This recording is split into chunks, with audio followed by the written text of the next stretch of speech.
Assalamualaikum warahmatullahi wabarakatuh. Kali ini kita akan lanjutkan pembahasan kita, yaitu manajemen proses yang kedua. Nah, kali ini kita akan membahas proses yang saling bekerja sama atau cooperating processes. Kemudian komunikasi antar proses, komunikasi pada sistem client server. Nah, komunikasi antar proses. Sistem operasi kebanyakan menjalankan program secara simultan atau konkuren. Program yang dijalankan secara simultan ini dapat bekerja sama, cooperation, dengan proses yang lain atau bekerja sendiri atau independen.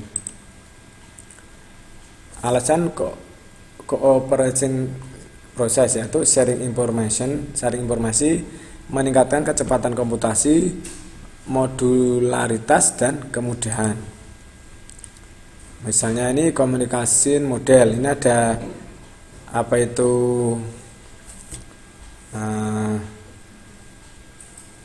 komunikasi yang pertama, ini sistemnya komunikasi biasa, ini dengan cara di-share.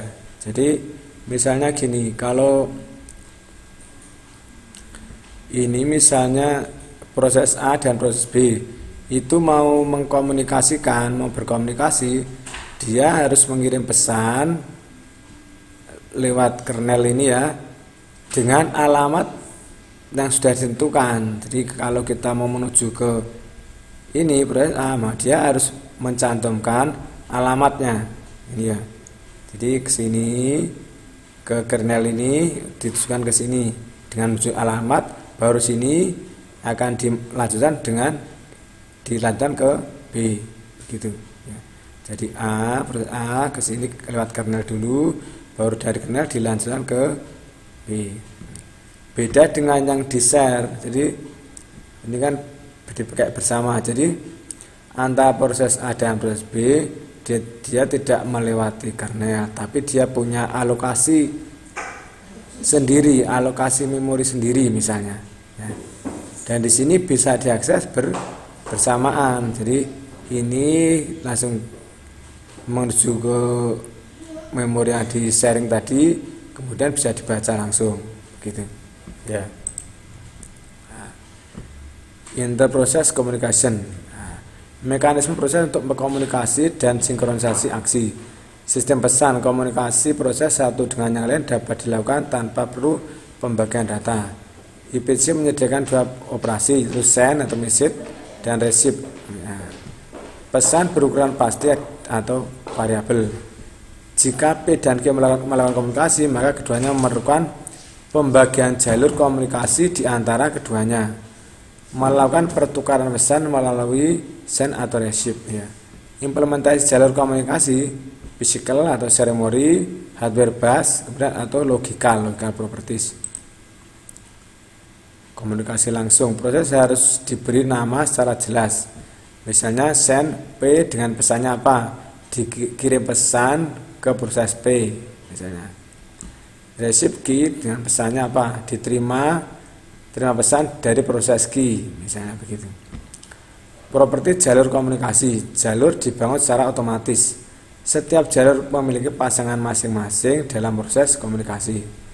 Jalur komunikasi tersebut biasanya direksional. Nah, komunikasi tidak langsung. Proses dikirim dan diterima melalui mailbox yang ditunjuk melalui port. Nah, kemudian proses can communicate only if they share a mailbox. Ya. Properti jalur komunikasi. Jalur komunikasi hanya dibangun jika proses di-share melalui dalam mailbox. Jalur merupakan gabungan beberapa proses.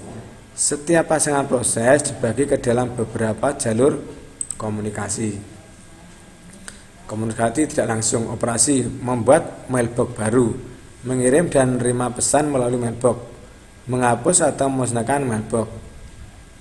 Primitive definition, send A message, kirim pesan ke mailbox A, receive A message, terima pesan dari mailbox A. Mailbox sharing, P1, P2, dan P3 berbagi atau share mailbox A. P1 mengirim pesan, P2 dan P3 membaca. Ya. Siapa yang mendapat pesan? Nah, P2 dan P3 gitu ya. Solusi: memperbolehkan suatu jalur yang merupakan gabungan lebih dari dua proses. Hanya boleh memerlukan satu proses pada suatu waktu untuk mengeksekusi operasi receive atau bacaan. Ya.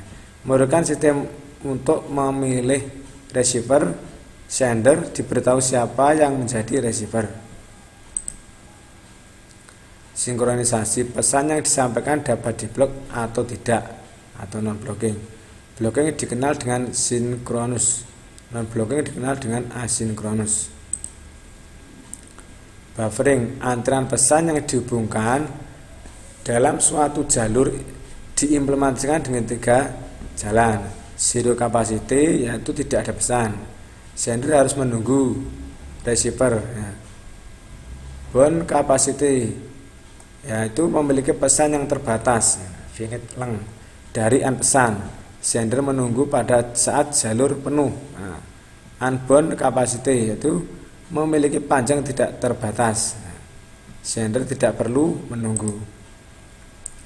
Komunikasi client server, itu ada soket, remote procedure call, dan remote method invocation atau dalam Java. Nah, soket, suatu soket didefinisikan sebagai titik akhir endpoint komunikasi.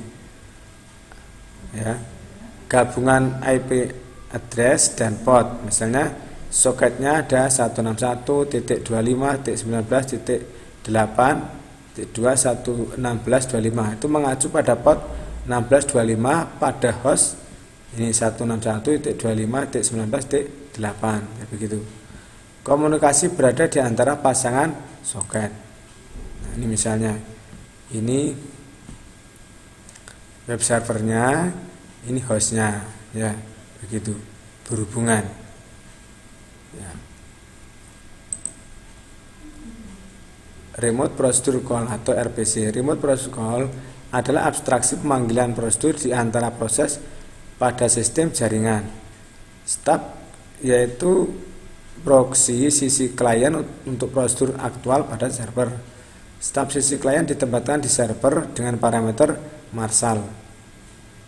Stub sisi server menerima pesan, membongkarnya dengan parameter Marshall dan menjalankan prosedur pada server.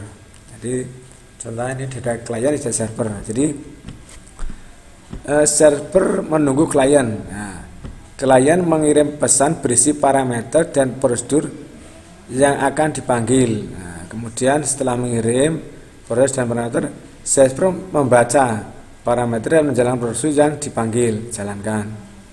Nah, kemudian CPU menunggu respon. Nah, kemudian server mengirim hasilnya ke klien, ini ke sini. Klien mengirim pesan berisi parameter dan prosedur yang akan dipanggil. Ini server menunggu klien lagi. Ya, setelah selesai kan, ini permintaan dijalankan, ini menunggu lagi. Ya. Kemudian ada remote method invocation, yaitu remote method invocation, RMI adalah mekanisme pada Java yang hampir sama dengan RPC. RMI membolehkan program Java pada satu mesin untuk menggunakan metode untuk melakukan remote object. Jadi misalnya di ada Java program ada remote object. Jadi bisa melakukan itu, ya. Jadi maksudnya adalah objek yang ada sini bisa dijalankan di sini. Gitu. Nah, jadi begini.